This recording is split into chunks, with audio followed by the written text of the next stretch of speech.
Non-metallic sheet cable, often referred to as NM cable, cannot be installed between joists in a space used as an air plenum in a ceiling between floors in a residence. This is a critical aspect of electrical code compliance and ensuring the safety of residential wiring systems. An air plenum is a space designed for the movement of environmental air, forming part of the heating, ventilation, and air conditioning, or HVAC system.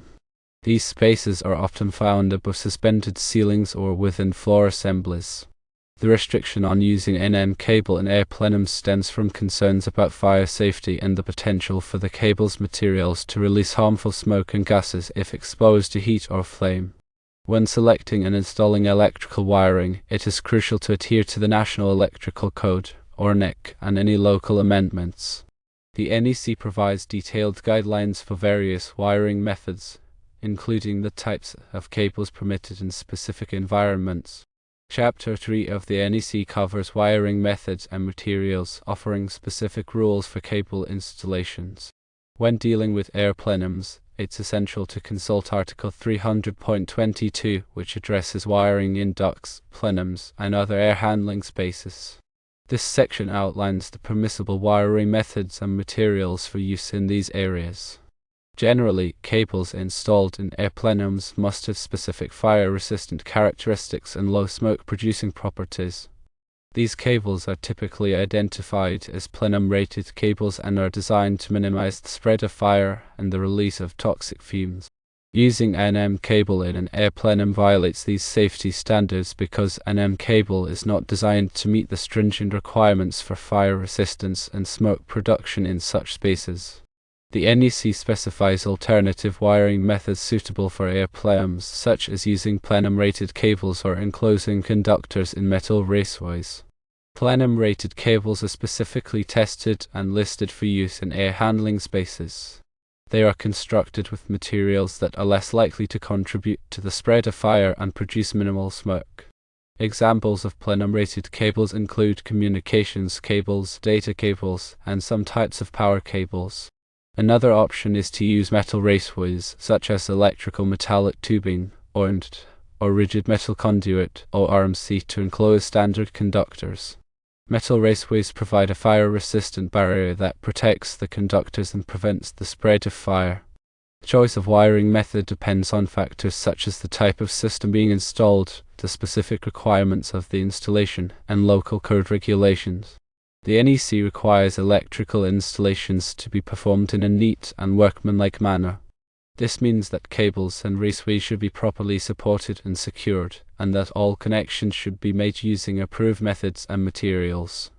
Cables should be supported by cable ties, straps, or other approved means, and should not be subject to excessive tension or strain. Raceways should be securely fastened to walls, ceilings, or other structural elements. Proper grounding and bonding are essential for electrical safety. Grounding provides a path for fault current to flow back to the source, which helps to trip circuit breakers or fuses and prevent electrical shock. Bonding connects all metal parts of the electrical system together to create a low impedance path for fault current. The NEC provides detailed requirements for grounding and bonding in Article 250. These requirements cover the size and type of grounding and bonding conductors, as well as the methods for making connections. When working with electrical systems, it's crucial to follow safe work practices to prevent electrical shock and other hazards.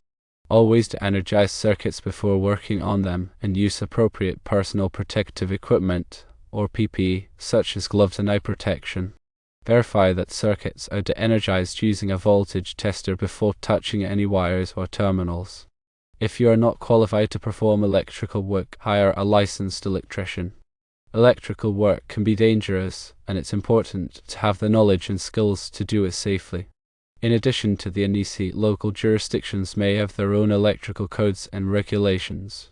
These local codes may be more stringent than the NEC, so it's important to be aware of them and comply with them. Check with your local building department or electrical inspector to determine the specific requirements for your area. When planning an electrical installation, it's helpful to create a detailed wiring diagram.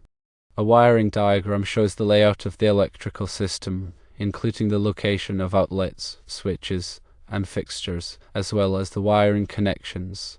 A wiring diagram can help you to plan the installation, identify potential problems, and ensure that the system is installed correctly. When selecting electrical equipment, choose products that are listed by a recognized testing laboratory, such as Underwriters Laboratories, or AL, or Electrical Testing Laboratories, or ETL. Listed products have been tested and certified to meet safety standards. Look for the UL or ETL mark on the product label. The electrical systems should be inspected regularly to ensure that they are in good working condition. Inspections can help to identify potential problems before they become serious hazards. The frequency of inspections depends on the type of system and the environment in which it is installed. The NEC recommends that electrical systems be inspected at least every 3 years. In some cases, more frequent inspections may be required. When performing an electrical inspection, look for signs of damage, such as cracked or broken wires, loose connections, and corroded terminals. Also, check for overloaded circuits, which can cause overheating and fire. If you find any problems, have them repaired by a qualified electrician. Here is a summary of important points. Firstly, non-metallic sheathed cable cannot be installed in air plenums in residential buildings. Secondly, air plenums require plenum-rated cables or conductors in metal raceways. Thirdly, always adhere to the NEC and local electrical codes. Fourthly, ensure proper grounding and bonding. Fifthly, follow safe work practices and use personal protective equipment. Sixthly, hire a licensed electrician if you are not qualified to perform electrical work. Seventhly, create a detailed wiring diagram for your installation. Eighthly, choose listed electrical equipment. Ninthly, inspect electrical systems regularly. Understanding the specific requirements for wiring in air plenums and following all applicable codes and safety regulations is essential for ensuring the safety and reliability of electrical systems in residential buildings. Using the wrong type of cable in an air plenum can have serious consequences, including fire, electrical shock, and exposure to toxic fumes. Therefore, it is important to take the time to learn about the requirements and follow them carefully. A thorough understanding of the NEC is indispensable for electrical professionals and anyone involved in electrical installations. The code provides the necessary guidelines for safe and compliant wiring practices, encompassing a wide range of scenarios and applications. Regular updates to the NEC reflect advancements in technology and evolving safety standards, making continuous learning a crucial aspect of professional development in the electrical field. Electrical safety is paramount, and adherence to the NEC helps minimize the risk of electrical hazards. Proper installation, maintenance, and inspection of electrical systems are essential for protecting people and property from potential dangers. Working with electricity requires a high level of skill and knowledge, and it is crucial to seek the assistance of qualified professionals for any electrical work.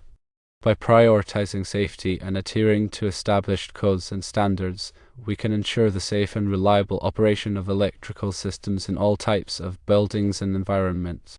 The information provided here is for educational purposes only and does not constitute professional advice. Always consult with a licensed electrician or qualified electrical professional for specific guidance on your electrical projects. This will ensure compliance with all applicable codes and regulations, and that your installation is performed safely and correctly. Local codes and regulations may vary, so it's essential to verify the requirements in your specific area. Compliance with the NEC and local codes is not only a legal requirement, but it's also a critical step in ensuring the safety of your home or business. A properly installed and maintained electrical system can provide years of reliable service, while a poorly installed system can pose a significant risk. The investment in quality materials and skilled labor is well worth the peace of mind that comes with knowing your electrical system is safe and compliant. In addition to the technical aspects of electrical work, it's also important to consider the aesthetic aspects. A well-designed electrical system can enhance the appearance of a building, while a poorly designed system can detract from it. Pay attention to the placement of outlets, switches, and fixtures, and choose products that complement the overall design of the space. Consider factors such as lighting levels, energy efficiency, and ease of use. A well-planned electrical system can make a significant contribution to the comfort and functionality of a building. When it comes to electrical work, there is no substitute for experience and expertise. A qualified electrician can provide valuable insights and guidance, and can help you to avoid costly mistakes. Don't hesitate to ask questions and seek clarification on any aspects of the electrical installation process. The more informed you are, the better you'll be able to make decisions and ensure that the project is completed to your satisfaction. Working with electricity requires respect and caution. Always take the necessary precautions to protect yourself and others from electrical hazards. Follow safe work practices, use appropriate personal protective equipment, and never take shortcuts. By prioritizing safety, you can help to prevent accidents and ensure that electrical work is performed in a safe and responsible manner. The goal is to provide general information regarding electrical topics, and it should not be considered a substitute for professional advice. Regulations and standards in the electrical field can vary significantly based on location and specific circumstances. Therefore, any actions taken based on this information are at the user's own risk. Always consult with a qualified and licensed electrician or relevant authority to ensure compliance with local codes, regulations, and safety standards. Such professional consultation is crucial for addressing any electrical issues or projects to guarantee safety and adherence to legal requirements.